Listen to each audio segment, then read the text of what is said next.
Antes da gente ministrar a palavra, eu queria chamar aqui o irmão Paulo, a irmã Lúcia. Completaram 30 anos de casado. Eita glória, hein? E eu, sexta-feira, eu e Adriana, a gente completou 33 anos de casado. Os seus são quantos? 34. Um a mais, ganhou, hein? 33 e 34. Oi? Isso. Pode falar. Pode, aqui ou não? Fala nesse aqui. Aí é um versículo que eu falei para o pastor ontem. Para ele eu falo, minha graça te basta. E não, tem para ele também, para ela não é o contrário, né? E também, ao que vencer, darei a coroa da vida.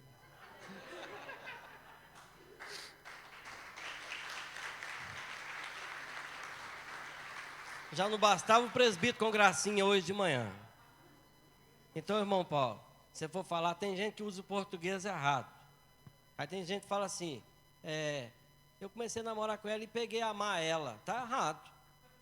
Não é amar ela, não é? Igual eu converti, foi volta de 84, aí foi 88, eu casei com a Adriana. Aí, mas quando a gente começou a namorar, eu peguei a amá-la. Entendeu? Não é amar ela, não, peguei a amá-la, tem que falar certo. O português correto. Então vem cá que, né? Aí você também pegou a mala, não pegou? Então. E Deus vai dando força. A gente carregando. Eu vou chamar o presbítero. Ô presbítero, vem cá. Aí, já tem o outro ali também, tá vendo? Gente dá corda, gente, é um perigo. É complicado. O presbítero hoje já... Aqui, é orar, tá, presbítero? Orar por nós, tá? Orar. Paz do Senhor, igreja. Ele está muito desconfiado, né? É porque de manhã a gente esqueceu de orar. A gente só falou das pizzas.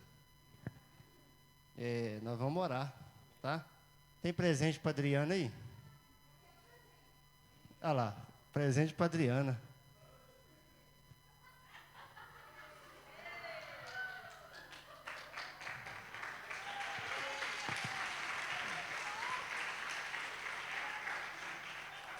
Mas por que medalha, hein?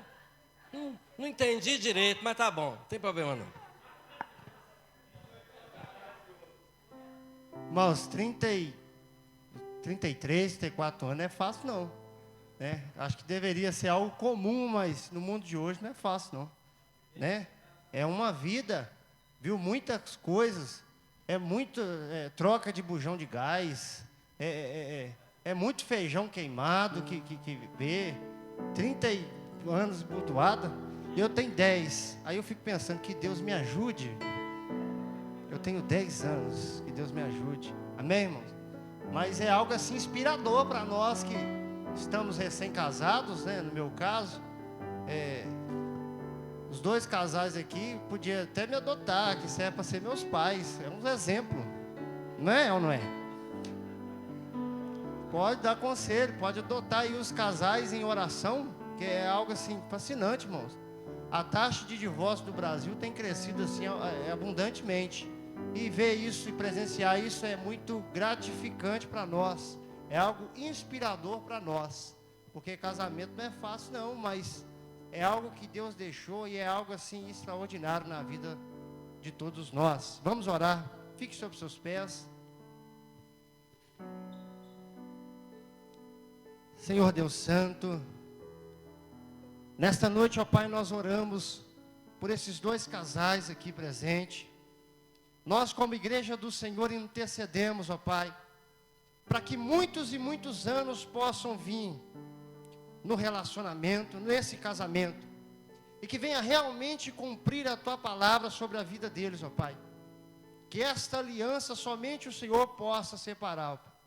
Que essa aliança, Deus Santo, somente a morte pode separar. Pai, oramos por esse casal, que o Senhor possa renovar esses votos por muitos e muitos anos, que o Senhor possa dar força, o Senhor possa dar sabedoria, e que o Senhor esteja sobre essa aliança continuamente, que o Senhor possa abençoar, ó Pai, a cada dia. Abençoe também a família, abençoe os filhos, abençoe, ó Pai, esse lar, ó Pai. Deus, oramos, ó Deus Santo, para que o Senhor possa, ó Pai, contemplar os sonhos deles, que o Senhor possa, Deus Santo, tocar a cada coração, que o Senhor possa renovar, Senhor, o Senhor possa fazer algo extraordinário, em nome do Senhor Jesus, amém. Teve declaração não, né? Vai lá. Não tem declaração não? Tá, falta de tempo, né? Tá devendo então. Glória a Deus. Abra sua Bíblia, Mateus capítulo 9, Mateus capítulo 6.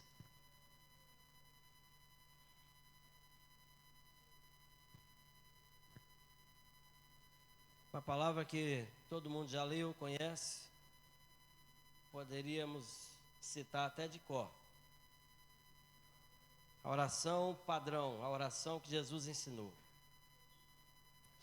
Diz assim, Mateus 6:9: Quando orares, não sereis como os hipócritas, porque gostam de orar em pé nas sinagogas e nos cantos das praças, para serem vistos dos homens. Em verdade vos digo que já receberam a sua recompensa. Agora, não quer dizer, eu estou lendo 5, né? Agora o 9.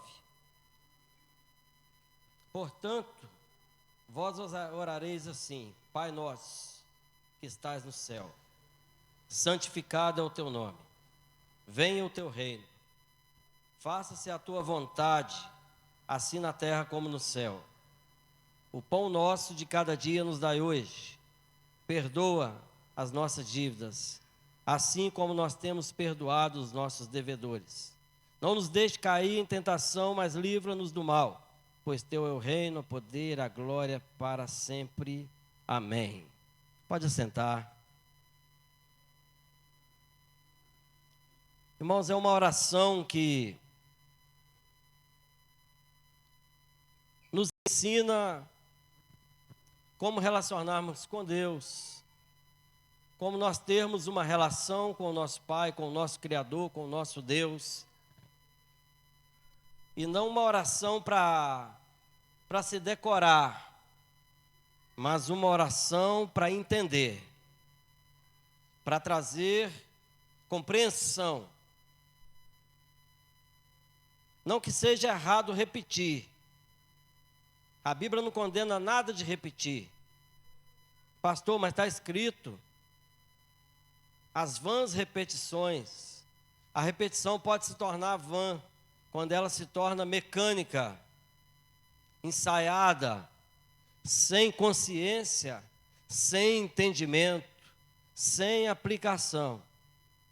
Mas se você tem costume de repetir uma frase, eu abençoo em nome de Jesus, fala, está repetindo sempre isso, mas sempre com entendimento, com consciência. Não tem problema nenhum você repetir. Mas a repetição ela tem uma tendência em se tornar uma vã repetição, quando ela se torna uma reza. O que é uma reza? Eu tenho a obrigação de ficar repetindo aquela frase várias vezes, e eu já perco até o sentido que eu estou falando. Eu vou repetindo, e penso que com esse sacrifício de repetir, Deus vai me ouvir, ou vai me atender, ou vai trazer algum resultado na minha vida. A Bíblia fala que isso é em vão. E essa oração do Pai Nosso, mesmo que você faça ela repetidas vezes, na íntegra, como ela está aqui, mesmo que você faça em algum evento, quando se reúnem pessoas de várias religiões, adotam-se o costume de orar a oração do Pai Nosso, porque ela está na Bíblia, é bíblica, e todos concordam. Então você pode orar junto com as pessoas, mesmo que seja repetindo, mas que você faça isso com entendimento. Mas o maior objetivo de Jesus não foi trazer um modelo de oração para que a gente decorasse e mencionasse isso ou imprimisse numa folha e colocasse num quadro na nossa casa. Mas o maior objetivo foi que a gente foi trazer entendimento como devemos orar. Oi? Ah, tá, vamos orar. Como deve ser a nossa oração. E no versículo 1, diz assim, no versículo 1 não, no versículo 6. Portanto, vós orareis assim: Pai nosso que estais no céu, santificado seja o teu nome. Sabe o que Jesus estava ensinando? Que a nossa oração, na nossa oração, não pode deixar de ter exaltação. Mesmo que não seja nessas palavras. É errado, meu irmão, você orar, seja na hora de dormir, ou no momento que você tira de oração, e você falar: Deus, eu estou precisando disso, estou precisando disso, estou precisando disso, estou precisando disso, estou precisando disso. Fala: pastor, a Bíblia fala: pedir e dar-se-vos-á. Tudo bem, mas Jesus ensinou o modelo da oração. Na sua oração pode ter pedido, mas ela tem que ter exaltação. Então, na sua oração, você precisa exaltar a Deus, até mesmo para organizar as posições, para ficar bem claro: eu sou servo, o Senhor é Deus, eu estou ciente disso, o Senhor é poderoso, o Senhor manda em todas as coisas. Isso aí abre porta na oração. A exaltação abre esse ambiente espiritual de consciência de que eu sou pequeno, o Senhor é grande. Eu tenho consciência de que o Senhor é o Todo-Poderoso. Eu sei com quem eu estou falando. Eu estou me colocando em uma posição de reverência. Eu me humilho diante do Senhor. Isso é exaltação. Na nossa oração, precisa ter exaltação. Ele falou: quando orar, olha assim: Pai nosso que está no céu, santificado é o teu nome, exaltação.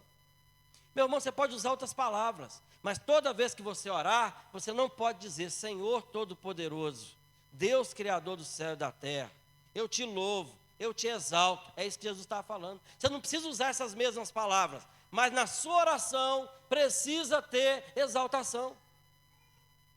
Na sua oração tem que ter exaltação. A segunda coisa que ele ensina na oração padrão, o segundo ponto está no versículo 10, o próximo aí.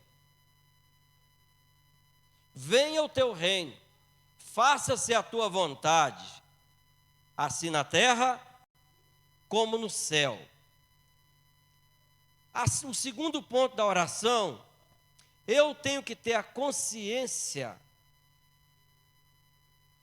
de que minha oração não é para impor nada diante de Deus, que a minha oração jamais pode ser com a intenção de impor a minha vontade. A nossa oração jamais vai funcionar se ela tiver a intenção de eu impor a minha vontade. Por isso que eu sou totalmente contra esse tipo de oração, que a pessoa diz: Senhor, eu ordeno, agora eu declaro, eu ordeno que aconteça que... Não, o jeito que Jesus falou é o contrário disso. Totalmente o inverso. Quando você orar, tome cuidado, diga assim: venha o teu reino, faça a tua vontade, assim na terra como no céu. Nunca deixar de compreender de que Deus sempre tem um controle de tudo, tanto no céu quanto na terra. Tem gente que pensa que Deus está no céu e cuida muito bem das coisas de lá. O céu não tem crise, lá é tudo maravilhoso, porque lá Deus governa. Mas aqui está uma bagunça, está errado. Lá é tudo bacana, lá é maravilhoso, porque lá Deus está governando. E aqui está um caos, está errado. Deus é Deus de lá e Deus é dono daqui. Ou você não é embaixador de Cristo? Embaixador vive contrário às regras do lugar que está morando. Ele vive segundo as regras do terreno do seu país de origem. E se nós somos embaixadores de Cristo, nós vivemos segundo as regras de lá, não as regras daqui. A gente passa por crise, por dificuldade, por tudo, mas o Senhor é o Senhor do céu e é o Senhor da terra. Tudo que o diabo está fazendo, ele alcançou, conseguiu legalidade para fazer. E se não conseguir legalidade na sua vida, o inimigo não lhe toca. Que ele acabe com o mundo todo, mas a sua casa, a sua família, a sua vida vai ser preservada. E aqui, esse ensinamento do versículo 10, diz que ele ensina que a nossa oração não pode de maneira nenhuma ser para impor a nossa vontade. E quantas pessoas estão ignorando esse ensinamento de Jesus? Quando você orar, fala: Senhor, seja feita a tua vontade, seja no céu, seja na terra. Sabe o que a gente tem que fazer? Senhor, me ajuda a entender tua vontade. Você sabia que a vontade de Deus, na maioria das vezes, vem contrariar a nossa vontade? E você sabia que a nossa vontade não tem nada a ver com a nossa felicidade? Mas o mundo ensina que para você ser feliz, você precisa atender às suas vontades. Mas a Bíblia diz que para você ser feliz, você precisa contrariar as suas vontades. Porque a gente não vive por vontade, mas a gente vive por propósito. E quando eu aprendo a viver e tomar decisões, não baseado na minha vontade, mas no propósito, nas alianças, no compromisso que eu tenho com o Senhor e com a palavra, eu alcanço verdadeiramente a felicidade. Mas você pode ver, todo mundo que anda segundo a sua própria vontade, faz tudo que dá vontade, a vida dele está um caos. Você sabe por quê? Que tem muito casamento, que tem muito adultério, tem muita traição, tem muita destruição, famílias que foram destruídas, que não queria que fosse destruída, mas depois a casa caiu, falou: eu fiz uma besteira, não devia, por causa de uma aventura, porque fez tudo que deu vontade. Você sabe por que está cheio de gente que era para ser gente boa, filho de crente, crente fiel, gente, mulher de Deus, está orando na igreja, está lá na cadeia, está lá preso, porque foi pego com um revólver na mão, foi pego assaltando, foi pego traficando, porque ele deu vontade. Alguém contou uma história, alguém deu um testemunho para ele, e ele deu vontade de fazer a mesma coisa. Você sabe por que tem gente atolada nas drogas, acabando com a própria vida? Porque está com vontade. A vontade nos joga no buraco, mas o propósito nos leva para a vitória. E Jesus ensina, quando você orar, fala assim: seja feita a tua vontade, me ajuda a identificar a tua vontade. Meu irmão, ore pela vontade de Deus. E às vezes a gente está orando, sabe o quê? Nossa oração tem 90% da nossa vontade, e às vezes não tem 10% da vontade de Deus. Porque eu quero orar para falar com Deus o que eu estou querendo. E tem gente que às vezes já te ensinou a orar. Quando você for pedir alguma coisa para Deus, pede, e pede o melhor. Não pede um carro usado, não. Pede o zero. E não pede um 0.000, não. Pede o top de linha. Não pede casa em qualquer bairro, não. Pede mansão. Pede não sei o quê, não sei o quê. Aí sabe o que ele está te ensinando? Contraria a oração do Pai Nosso. Seja feita a tua vontade. Não, fala a sua vontade para Deus, Ele vai ter que cumprir.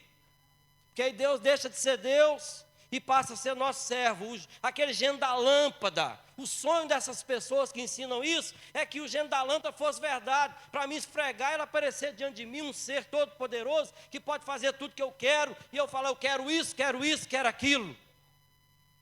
Eles queriam que Deus fosse assim. Mas Jesus está falando: Deus não é assim. Então quando você ora, pede Ele, para você identificar a vontade dEle na sua vida. Porque essa é boa, perfeita e agradável.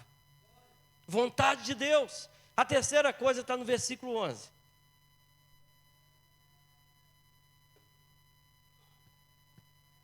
Pão nosso de cada dia nos dai hoje. Sabe o que Jesus está ensinando? Você está achando que Deus está preocupado só com o espiritual? Escreveu o seu nome no livro da vida? Maravilha. Te encher do Espírito Santo? Maravilha. Te dá dons espirituais? Maravilha. Mas Deus também preocupa com o seu sustento. Deus sabe o que você precisa no seu dia a dia. Jesus está falando aqui um compromisso de Deus com o seu povo. Seu povo não vai passar necessidade, não vai mendigar o pão, porque Deus cuida, saiba disso, e não anda ansioso por coisa alguma.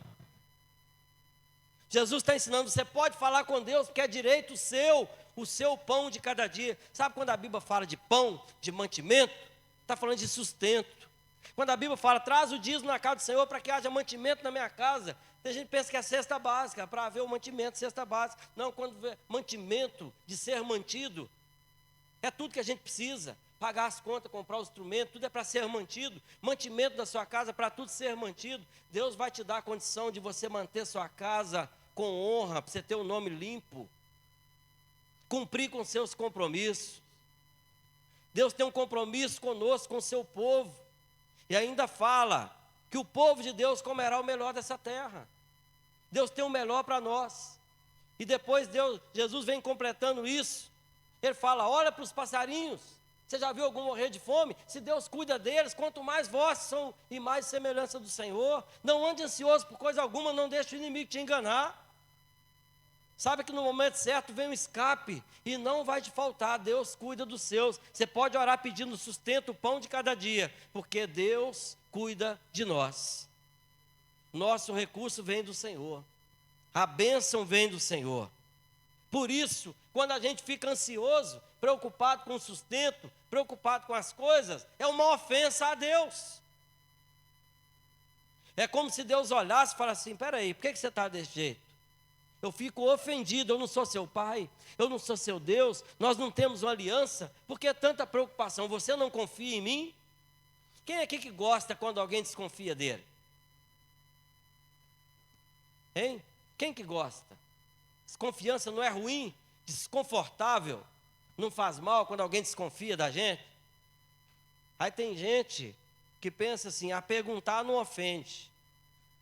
Aí sumiu alguma coisa na casa dele, aí a pessoa foi lá, fez uma faxina, fez uma visita na casa dele, aí vai na casa da pessoa e fala aqui, eu só vou te fazer uma pergunta, perguntar não ofende. Sumiu o negócio da minha casa, você não roubou não? Aí outro falou, nosso Deus, não, perguntar não ofende, você não pode se ofender. Será que não ofende? Ofende. E às vezes, meu irmão, a desconfiança diante de Deus também ofende. Porque a nossa ansiedade, a nossa preocupação, porque a gente fala no altar, a gente fala para o irmão, a gente testemunha, a gente fala que confia no Senhor, mas às vezes a nossa confiança está no salário, está no saldo no banco, está nisso ou naquilo. Se Deus resolve provar, passa por um momento de provação e fica só Deus para firmar a nossa fé, a gente desespera, a gente perde a cabeça, a gente às vezes até desvia, e Deus olha e fala, mas a confiança não era em mim? E quando eu tirei as coisas, você desabou, mas quando fez isso com Jó, tirou todas as coisas, Jó permaneceu falando a mesma coisa, o meu Redentor vive, tira tudo, mas eu estou firmado no Senhor. Jesus falou, esse homem eu tenho que abençoar, porque ele confia em mim de verdade. Será que a gente confia em Deus mesmo, que Ele vai mandar o pão de cada dia e não vai deixar faltar? Eu tenho certeza, meu irmão, Deus cuida de nós. Eu tenho certeza, Deus é maravilhoso, Ele é o nosso provedor, Ele é o nosso braço forte, Ele cuida de cada um de nós. E se Ele não esquece de um passarinho, eu nunca vi um passarinho cair e morrer de fome. Eu nunca vi, caiu, o que foi? Coitado, deve ter comido não, morreu, nunca vi. E eles alimentam. A Bíblia fala, Deus cuida de cada um deles. E não vai cuidar de mim, não vai cuidar de você? Claro que sim. Nós deveríamos confiar mais. Porque quando a gente confia no Senhor, Ele se alegra. Deus gosta de ver uma pessoa que confia nele. Por isso que às vezes Ele permite provações, que é o momento da gente provar que é fiel, da gente provar que confia de verdade. O versículo 12 fala assim, perdoa. Olha o que não pode faltar na nossa oração. Você tem que ter consciência que Ele é o seu sustento. A nossa oração tem que ter exaltação. A nossa oração não pode ser para impor a nossa vontade, é para identificar a vontade de Deus na nossa vida, o propósito dele na nossa vida.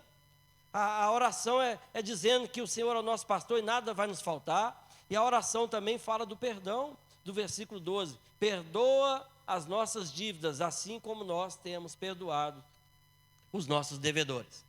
A oração nossa tem que ser uma oração consciente de que a maior bênção que o ser humano recebeu nessa terra e recebe hoje, a maior bênção que você pode receber, meu irmão, é o perdão.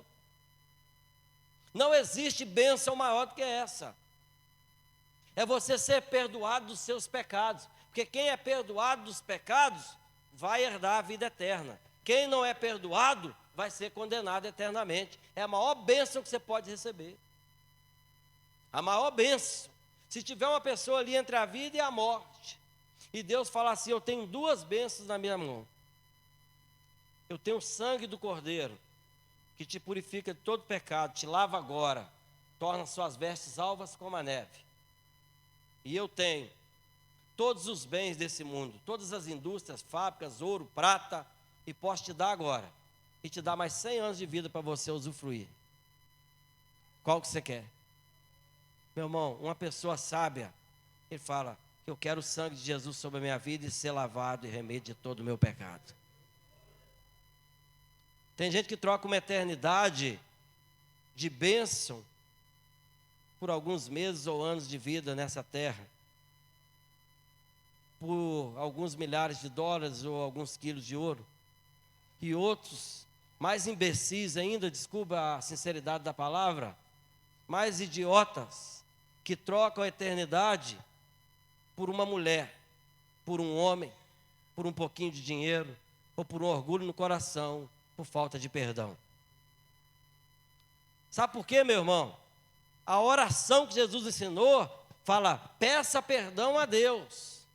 Senhor, perdoa meus pecados, perdoa minhas dívidas, perdoa, me lava. Peça perdão a Deus que Ele vai perdoar. Mas tenha consciência, se você não perdoar o seu irmão, você não adianta pedir perdão a Deus. O perdão é condicional. Eu tenho que ter consciência de que se eu não tiver capacidade, e quando eu não tenho capacidade, é só eu pedir o Espírito Santo que Ele vai me dar, para perdoar o meu irmão, eu não preciso orar a Deus e pedir perdão a Deus, porque eu vou receber um não. Para pastor, mas Jesus já pagou o preço, derramou o sangue, está à disposição, meu irmão. Está à disposição. É a mesma coisa de eu colocar um dinheiro na sua conta e está lá no caixa à disposição. Ele não está no seu bolso, ele está à sua disposição. E você tem que ir lá e digitar a senha, senão o dinheiro não sai. E a senha, às vezes, é você perdoar o irmão. Se não perdoar o irmão, Deus não vai te perdoar. Mas se eu jejuar 3 dias? Não vai. E se eu jejuar 20? Não vai. E se eu dar 3 rodadinhas, uma rodopiada, pôr a mão para trás e entortar todo? Não vai. E se eu orar em língua? Não vai.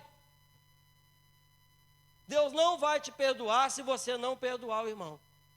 E às vezes tem pessoas, por estarem dentro da sua razão, por serem ofendidas, e talvez extremamente prejudicadas, por serem vítimas de uma cilada do diabo, o diabo envolve ela numa cilada, e por ela guardar aquela mágoa no coração, ela não consegue perdoar, e aí ela fica bloqueada, coberta de razão e indo para o inferno. Porque para mim e para o céu, meu irmão, eu tenho que vencer minha razão. Às vezes alguém veio com um finco, furou o meu olho, cortou o meu braço, matou meu filho, roubou meus bens, me deu uma paulada na cabeça, e aí foi embora. E eu estou magoado com isso, que ele me prejudicou demais. Aí daqui 6 meses ele aparece e fala assim: você me perdoa? E eu vou falar para ele: ficou fácil demais, eu não perdoo não. O que você fez comigo foi muito terrível. Aí eu vou sem olho, sem dinheiro, sem filho, sem nada, lotado de razão, para o inferno, ficar eternamente, porque eu não tive condição de perdoar, e Deus falou: então eu também não te perdoo. Falei: isso é injustiça? Não, não. Isso é falta de graça. Se não dá conta, meu irmão, pede o Espírito Santo. Mas perdoa. Todo mundo te ofendeu. Mesmo que ele não pediu perdão. Perdoa. A pessoa que te fez mal, está te intoxicando, seja que época for, entre em oração e fala: Senhor, eu estou perdoando fulano. Ele não me pediu perdão, mas eu estou perdoando. Pelo menos o seu coração vai sair. Sai perdoando, meu irmão, por atacada, reveria, de tudo enquanto é jeito. Perdoa, perdoa, peça o Espírito Santo de Deus, arranca do coração. Vocês lembram que eu contei com um rapaz, em 2003, o pior ano da minha vida, eu fui na lona, eu quebrei. O rapaz me comprou muita mercadoria, não pagou, irresponsável, muita coisa. Eu também vacilei, fui pôr muita mercadoria na mão de uma rede de loja, e eu também vacilei. Mas aí o que acontece? Ele me prejudicou tanto, depois foi tão cara de pau, que Eu fui ficando com ódio dele. Aí chegou um dia, Deus falou, perdoa ele, mas perdoa a dívida também. Eu falei, não, Senhor, eu perdoo ele, mas a dívida não. Aí, não, perdoa ele, mas perdoa a dívida também. Eu falei, não, mas a dívida eu não preciso perdoar, não. Ele tem que me pagar. Você é um picareta, não sei o quê. Eu falei, não, perdoa. E Deus foi falando comigo. Eu estava lá no Monte de Jatobá, eu dobrei meu joelho, eu e Deus. Falei, Deus, eu estou perdoando. Chama Alex, lá de Nova Iguaçu, do Rio de Janeiro. Falei, eu estou perdoando ele, eu estou perdoando a dívida. Eu falei, se ele chegar amanhã para me pagar, eu não posso receber, porque eu perdoei. Mas eu perdoei, está liberado, ele está preso, ele me procurou até hoje, mas eu estou livre, meu irmão. Você tem que perdoar. Cristão que não perdoa é cristão preso. Cristão preso é cristão condenado, vai para o inferno. Cheio de razão, vai para o inferno. Aí a oração do Pai Nosso, Jesus está ensinando, ó, Senhor, você pode falar com Deus, ora e fala, Senhor, perdoa, como eu tenho perdoado. Porque se você não fizer isso, meu irmão, você está pego. Tem gente que é muito bom pedir perdão a Deus. Pequei, perdão, fica até sem vergonha. Mas quando alguém pisa no calo dele, ah, meu Deus do céu. Não é? 5 anos sem conversar. Estou de mal. E tudo, qualquer coisinha faz com Deus, só tem que me perdoar. Mas e o irmão lá? Não, o irmão não perdoa, não.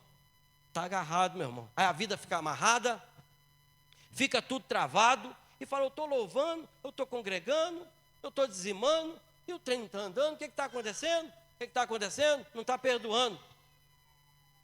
Cristão, irmão, ele desaprendeu a perdoar, até mesmo porque não é muito pregado, não é? Nós estamos na era do envelope. Envelope da vida financeira, envelope da vida não sei o quê, envelope, a condição hoje para você ser abençoado é dar uma oferta. Uma oferta para isso, uma oferta para aquilo, uma oferta do carro, uma oferta da vida sentimental, uma oferta da riqueza, uma oferta para não ter depressão. Então eu já paguei meu seguro da depressão, eu não posso ter depressão, eu paguei o seguro da finança, eu tenho que ficar rico, eu paguei o seguro da saúde, eu não posso ficar doente. Ó Deus, está tudo pago aí, hein? Se eu cumpro sua parte, senão você vai ficar mal. E está pensando que isso vai funcionar. Mas as condições da Bíblia não são essas, não. A condição é você ter uma atitude de cristão. E Jesus está falando, perdoa como eu tenho perdoado. E o 13, para acabar, o 13, o último que a gente leu, diz assim, não nos deixe cair em tentação, mas livra-nos do mal, pois teu é o reino, o poder, a glória para sempre. Quando fala, meu irmão, não nos deixe cair em tentação, você precisa interpretar isso direito. Tem gente que pensa que é assim, a tentação está ali, e aí ele ora, igual Jesus falou, Senhor, a tentação está ali, Senhor, e eu estou indo. Não deixa eu ir não, Senhor, eu estou indo, Senhor. Me puxa para trás, Senhor. Eu estou indo. E está achando que Deus vai livrar ele da tentação. Não deixa eu cair em tentação, não, Senhor. Que eu já marquei o encontro, eu estou indo para lá, mas não deixa não, Senhor. Faz acontecer alguma coisa de virar minha cabeça, porque eu estou indo já. Vai. E vai cair. Quando fala, não nos deixe cair em tentação, significa, me ajude a decidir contrário à minha vontade, porque está me tentando. Me ajude a tomar a decisão correta. Eu não quero cair nesse lado, Senhor. Eu não quero cair na armadilha. E fala assim, mas livra-nos do mal. O mal, meu irmão, está presente todo dia. A Bíblia fala, basta cada dia o seu mal. Tem mal todo dia, afrontando a gente. A maioria das pessoas, se você pegar 100% do tempo, do dia, a maioria das pessoas não dá 80% de tristeza e 20% de alegria. E uma boa parte dá mais de 90% de tristeza e o resto de momentos de alegria. Porque a gente toma milhares de decisões por dia. E o texto está falando, se você orar e pedir a Deus para Ele te livrar do mal, para Ele não deixar cair em tentação, Deus vai te ajudar a tomar decisões melhores. Muitas decisões que a gente toma nem são de atitude, são decisões de pensamentos. E eu decido no que eu vou pensar e o que vai ocupar minha mente. E tem gente deixando a sua mente ser ocupada por coisas tóxicas o tempo todo. E Deus te convida a pensar em coisas melhores. naquilo que traz esperança. Porque na vida tem muita coisa ruim para mim pensar, e também tem muita coisa boa para me focar. Eu decido no que eu vou pensar e no que eu acredito. Tem gente que só pensa no mal e no problema. Às vezes ele tem 99 bênçãos de Deus a favor dele, e tem uma afronta de Satanás. Essa afronta de Satanás, se ela durar 30 dias, ele passa 30 dias de depressão, porque as 99 bênçãos do Senhor não foram suficientes para influenciar nem o próprio testemunho, nem a própria história de vida que ele já passou. Mas às vezes aquele do demônio está fazendo mais efeito, porque o mal flui com mais facilidade. Você já viu que tudo o mal flui com mais facilidade? Planta uma horta, um pé de fruta, se você não cavar, colocar adubo, produto, não tirar praga, não cuidar. Uma vez eu plantei uma cebolinha, e naquela expectativa ali, cuidando, pondo adubo, pondo tudo, nasceu aquelas tripinhas fininhas. Falei, gente do céu, que decepção, é difícil o negócio nascer bonito e crescer. Agora mato, capim, meu irmão, chove para tudo enquanto é lado, não precisa de adubo, não precisa de nada, o trem cresce, que é uma maravilha. Mato e capim, se você concretar um lugar e deixar uma gretinha assim, o troço nasce naquela greta. Eu não sei que demônio que leva uma semente dentro daquele trem, mas nasce o tal do capim. Mas não nasce um pé de couve, não nasce nada. Um pé de tomate, não nasce não. Nasce só capim. E a vida da gente é assim, é só largar para lá. Coisa ruim vai nascer fácil para tudo enquanto é lado, mas coisa boa tem que adubar, tem que cuidar, tem que dar trabalho. Porque a Bíblia fala, o reino de Deus é alcançado por força, não é de qualquer maneira. Quer ser vitorioso, meu irmão? Tudo que vier na tua mão, faça com toda a sua força, e Deus vai te dar a vitória. Vamos ficar de pé.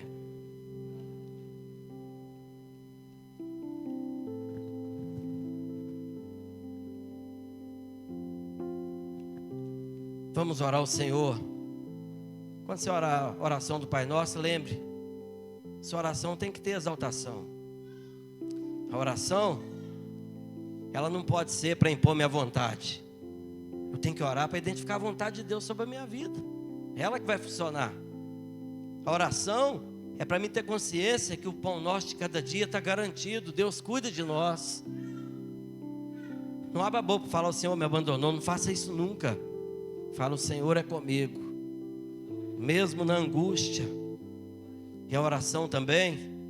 Vocês já viram que todo domingo acaba o culto, a gente sempre ora, não só eu, todo mundo que ora aqui para encerrar o culto, antes de implementar a bênção apostólica, a gente fala, repreenda todo o mal, cilada, investida do inimigo, livra da tentação, do problema, do levante do inimigo sobre cada família. Você sabe que isso faz muito efeito. Sabe por que a gente ora assim? Porque Jesus ensinou, falou para orar assim, repreenda o mal. Você ter uma vida mais tranquila, abençoada, evitar problema, porque o mal está todo dia tentando, está buscando, está ao nosso derredor, buscando a quem possa tragar o tempo todo. Enquanto você está dormindo, ele não dorme, o demônio não tem cama, ele está passando a noite toda acordada aqui tentando o que pode fazer para te atormentar no outro dia. Mas maior é o que está em nós do que o que está no mundo.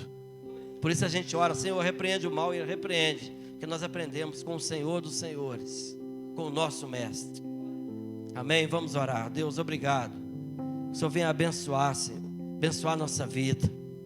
O Senhor, que é o Senhor dos céus e da terra, o Senhor que cuida da nossa vida, abençoa, Pai, poderosamente, possamos entender o propósito do Senhor em cada coisa, cada momento, até nas provações, porque tudo coopera para o bem daquele que ama o Senhor.